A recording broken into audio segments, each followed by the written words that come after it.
What's the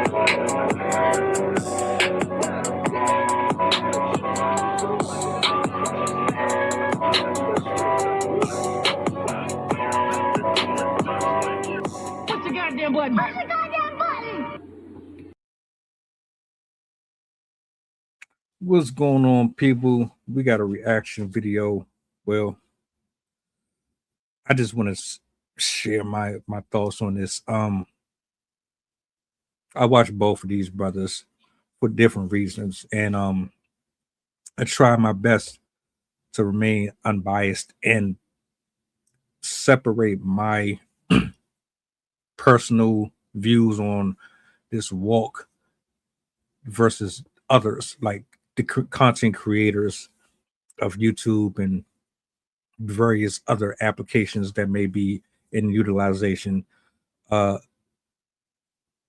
I guess there's some things that were said, and he wants to clear the air. I'm talking about Anton. So let's just roll in the footage and go from there. All right.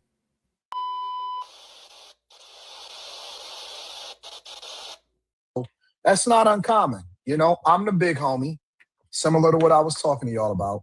I'm the big homie. I'm the inspiration. I'm the person that also give advice. And so I check in with the people that, you know, came in up under me or whatever. And Fatty is Fight Club alum. Him, Ali, it's a lot of people that I connected with that are doing well, and they trying to build their platforms, and they doing what it is that they do. And admittedly, they'll admit it to you and tell you that, okay, I checked in, I got this, and so this is the reason that I'm doing it.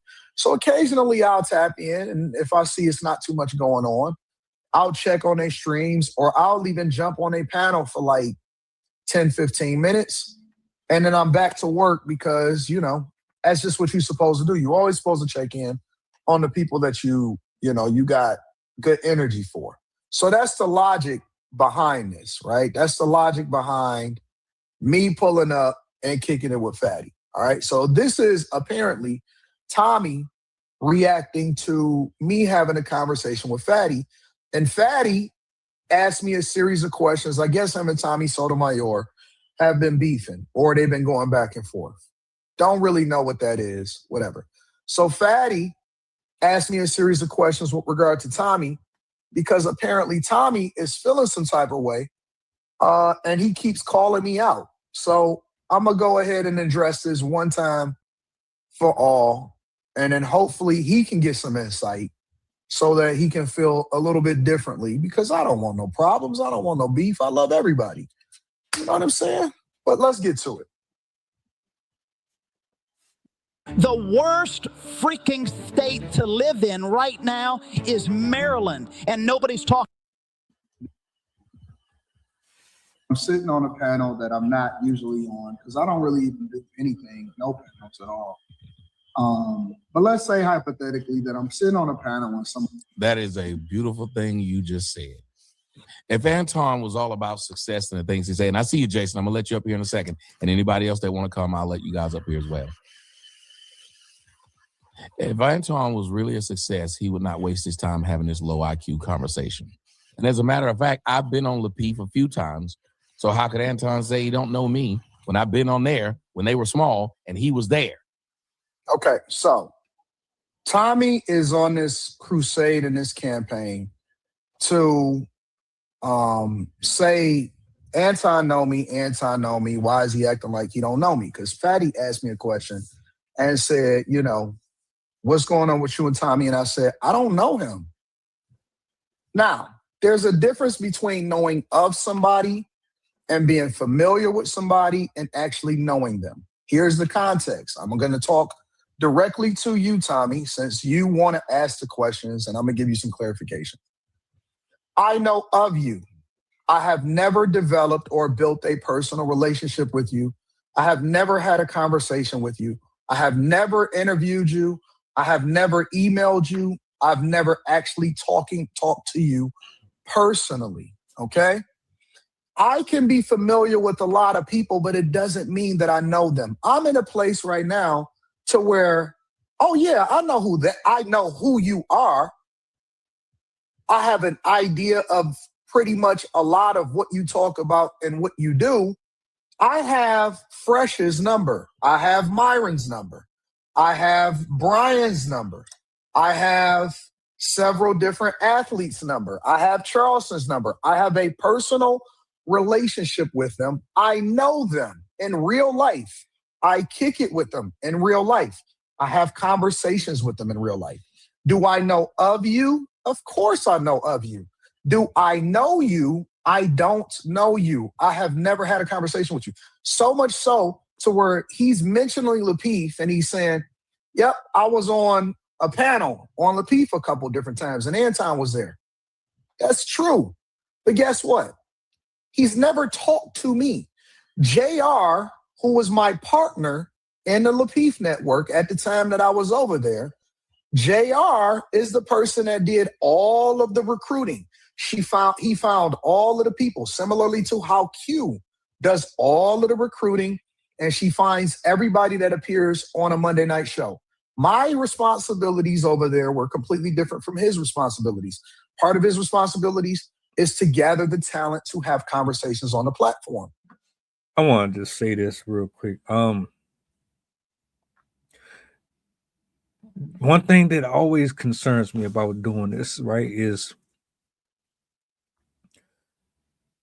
if you are a new content creator and you make it, I mean, you start getting visibility.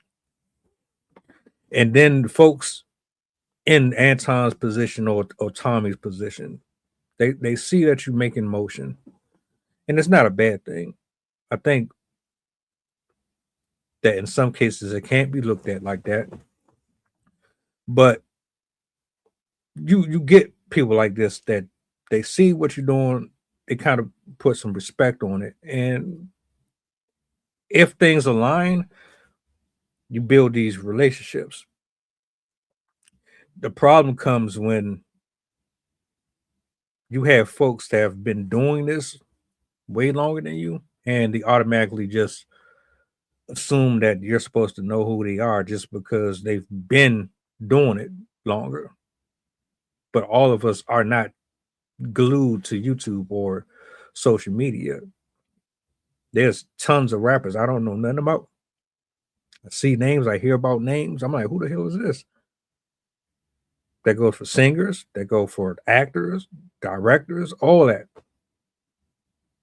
I'm just getting here. I didn't come into this trying to mimic or copy anyone.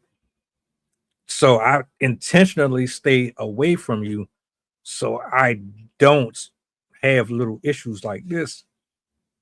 Now you got these guys under the same platform having a conversation, and then you got one person who seemingly has a chip on his shoulder and feels as if everybody is just supposed to automatically know who he is. And it's not like that for everyone. Hell, I didn't know who Anton was. I didn't know who Tommy was. The only reason I knew who he was because of Steve Harvey. Didn't know he was doing Red Pill on YouTube at all. So, yeah, I just wanted to add that real quick. So I showed up to talk on a platform. I did not show up and recruit you to come on the platform. And I'm gonna get into that in a minute of why I haven't recruited you or did an interview with you or worked with you. I'm gonna address that shortly. But for whatever reason, he wants to really get this visibility to say, how don't he know me? How do he know me?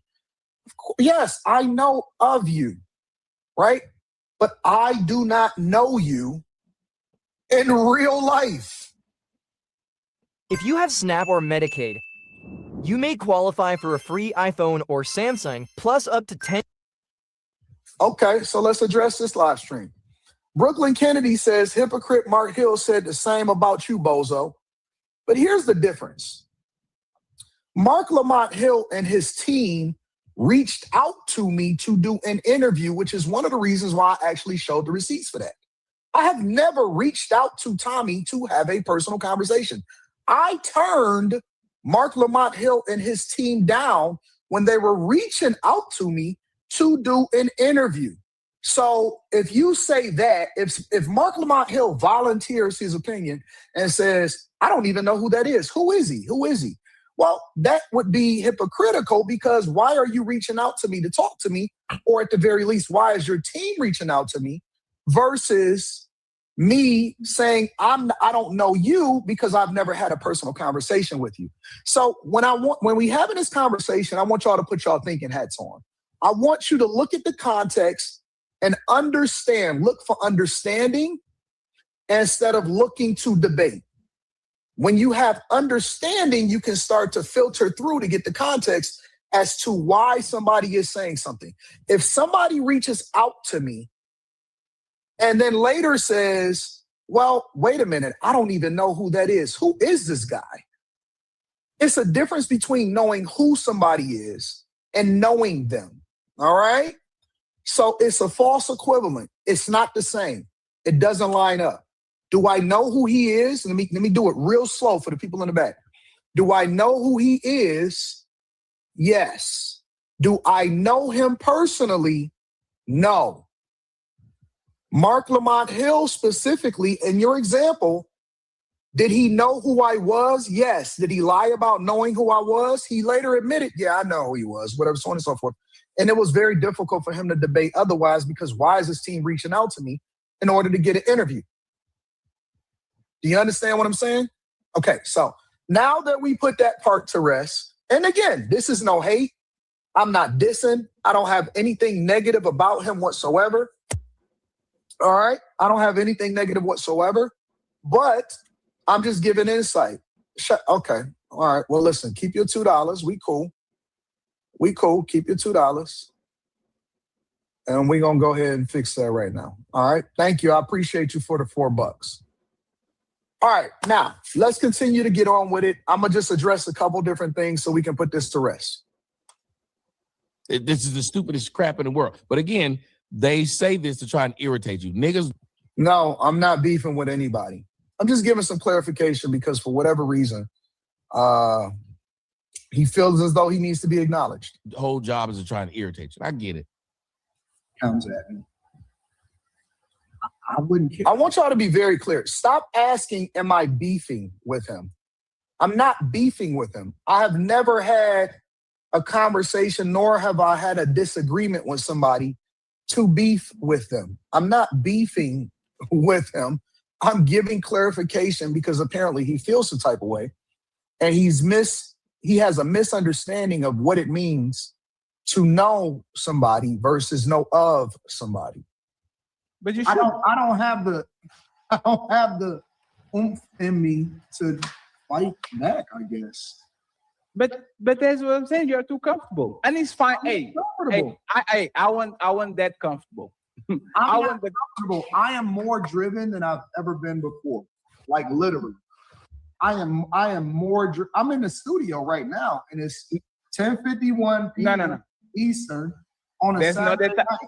There's not that type of comfortable. I am absolutely driven more than I've ever been before.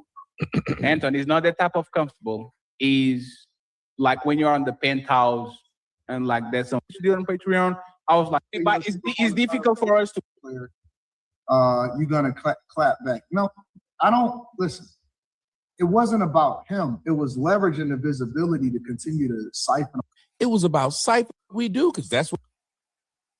I want to get to the thick of it. I don't want to just Somebody tell me if I'm lying. He did with Mark Lamont Hill. And then he just tried to get people to watch him. That is literally what he did with Mark Lamont Hill. Okay, so let me give some more clarification. Me and Mark Lamont Hill are not the same because I'm much more visible, I'm much bigger, and I do way more views than Mark Lamont Hill could ever dream of in his lifetime. All right? So when we're saying that, it wasn't Mark Lamont Hill that brought the visibility, it was Joe Budden. Mark Lamont Hill was a worker, okay? Mark Lamont Hill is working for Joe Budden's network. Mark Lamont Hill and bringing me up on Joe Budden's network is meaningful. Leveraging Mark Lamont Hill so that I can use Joe Budden is a completely different conversation than that's exactly what he did for Mark Lamont Hill. It's not the same. It's not the same. Again, if I wanted to leverage Mark Lamont Hill, then I would have just did the interview when they reached out to me to go on the platform. I wasn't interested because it didn't serve me. I want y'all to hear this, and there's no shots at nobody. And I had to learn this the hard way. You're better. It's good to build connections with people, but it's even better to do it solo. It's better to take the bricks, the cement, and put all the mortar and all that. Do it yourself. Just do it yourself. That way, you don't have these type of conversations. You don't have people trying to say, "Oh, well, you ain't nobody," and actually, you're just the middleman, or you're a third party, or you're this, or you're that. And it's no shade. It's just business. I'm reaching for something completely different. You don't have to have those discussions. You don't have to sit up here and try to clarify nothing for nobody, because you have a fan base and they have a fan base, and they're trying to figure out, all right, well, is somebody clout chasing? Is there really animosity here? When all of this is completely misinterpreted entirely, because ego and pride has crept its way into these spaces where people are competing for a specific position. This sounds like a whole lot of misunderstandings, but yeah, build on your own. And if you're going to build with anybody, make sure that they came up with you. Yeah. I don't give a fuck about Mark Lamont Hill. And that's no shot at Mark Lamont Hill. I hope he continue to be successful, and I hope he do whatever it is that he do. But I don't look at Mark Lamont Hill as an equal. I look at Mark Lamont Hill as a stepping stone. Get more than you thought you could, and keep the party going. At IHG Hotels and Resorts, Let's do this. or live like a local. You see what I'm saying? So, again, I'm doing this to provide clarification. I'm not doing this to diss. I'm just giving insight. And then he just said out of his own mouth, that's what he did against an NBA player. So why are they talking? Again, we're not talking about Kenyon Martin.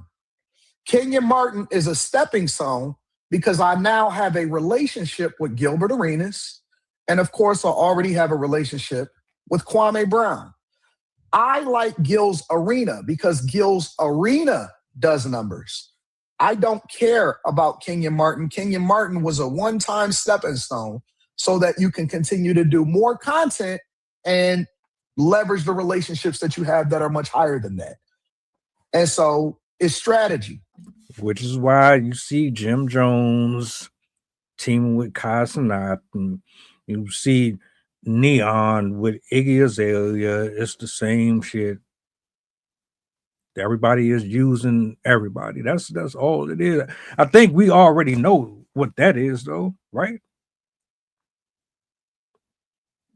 So it comes off like Tommy, man. You sound like you misread something here.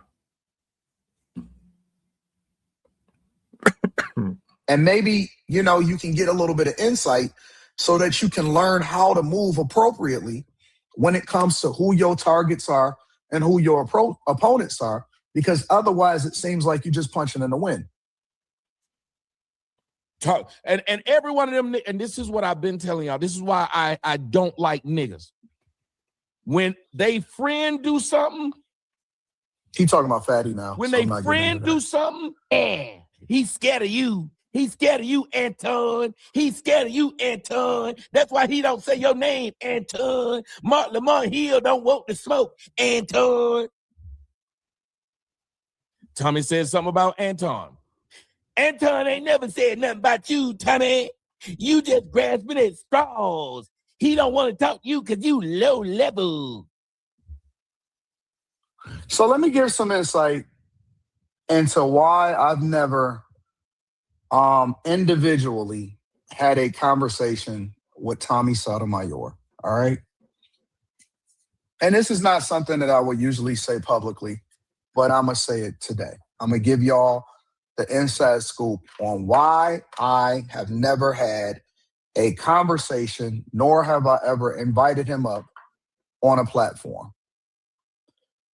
Because YouTube does not like Tommy Sotomayor. It's not personal. It's not because he's not a good content creator. I wouldn't know. I don't watch his show because I don't watch anything on Rumble. I only watch stuff that's on YouTube, Netflix, and whatever, right? I don't watch Kick. I don't watch Twitch. I watch none of that, all right? The reason why I don't do business with Tommy Sotomayor is because for me, Tommy Sotomayor is bad for business when it comes to YouTube. It's one thing to get demonetized. It's another thing if YouTube is saying, we don't want you on the platform at all. It's the reason why I've never reached out to Andrew Tate.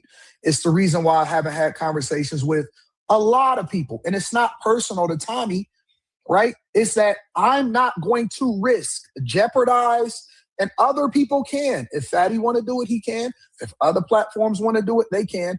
But if I find out that a person, even if somebody on my team recruited a person that YouTube is saying we don't even want on the platform, then I don't fuck with you because I am not going to ever risk my good standing because I am on here to make money. I am not on here to make people feel good. I'm not on here to go against the system. I'm not on here to be a masquerade for truth and righteousness. I don't give a fuck about that. My goal is to have conversations in which I add value to the people that support me, love me, and the bag chasers. And I am here to get money. And so unless he ever gets back on YouTube or get in YouTube's good graces and standings, then I will not be having conversations with him, nor will I be having conversations with anybody else that is a brand risk or that could possibly group me in the same group that ultimately is the bad guys list. Now, you may disagree with that. You may say, oh, I don't like that, or I don't agree with this, or you should do this or whatever, but I don't have a personal relationship with you, so you can't put your standards on me as an individual that likes to create content and that monetizes and make millions and millions and millions and millions and millions of dollars off of this shit every single month. And this is where the conversation gets very, very interesting for me, because I read a comment, and instead of me actually assuming that that's the case, I would rather much present the question. I doubt that I get a response or an answer to it, but I would open this space up to ask, well, first of all, that's very strategic and very smart, because YouTube is very sensitive. YouTube picks and chooses who succeeds, who fails, who gets seen and who doesn't. And if you know, like me, there's certain shit that you just can't say up here. They are very petty. I know. So you're trying to make money and you're trying to build. You can't afford to have liabilities on your page consistently going against the community guidelines and making it to where they just hate you. I get it. I'm told constantly, make sure that you say allegedly and you do this and do that so that you cover your tracks, and I understand it. So that brings me to this point. We know how important it is to preserve our brands and our channels. So knowing that there are a lot of these men and women who are risky like this. What makes you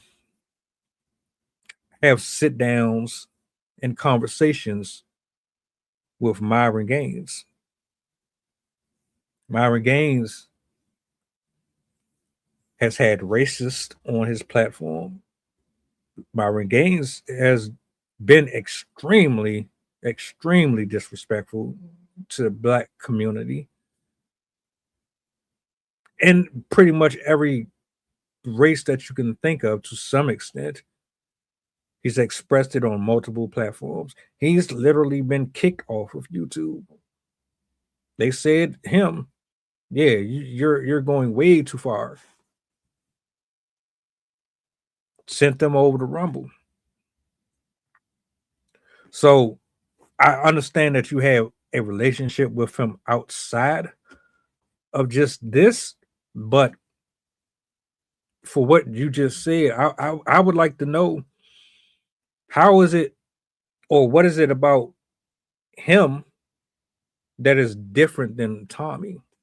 Yeah, Tommy, he spaz out and he uses certain words at the wrong time, and I know he's been kicked off of YouTube. He has his history as well. So does Myron. So what is the difference? I'm just saying, I want to know, because I would need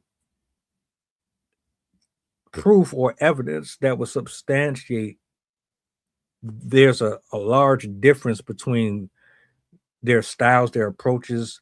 I would need statistics and numbers. Show me how one is a lesser evil than the other.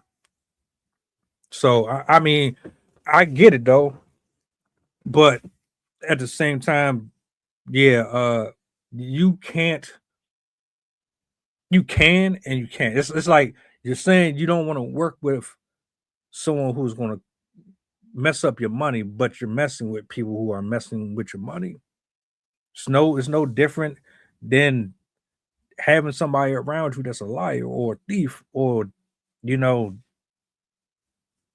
they got a thing for your high school sweetheart or some shit like that. That's probably a bad analogy, but you know what I'm talking about. You are who you associate yourself with. And if that's not the case, then by your own admission, you do not hang out or associate with those type of people. I've watched him on your platform. I've seen the conversation. Myron, he behaves himself a little bit more when he's on other people's platforms, but nonetheless, he's no different than Tommy.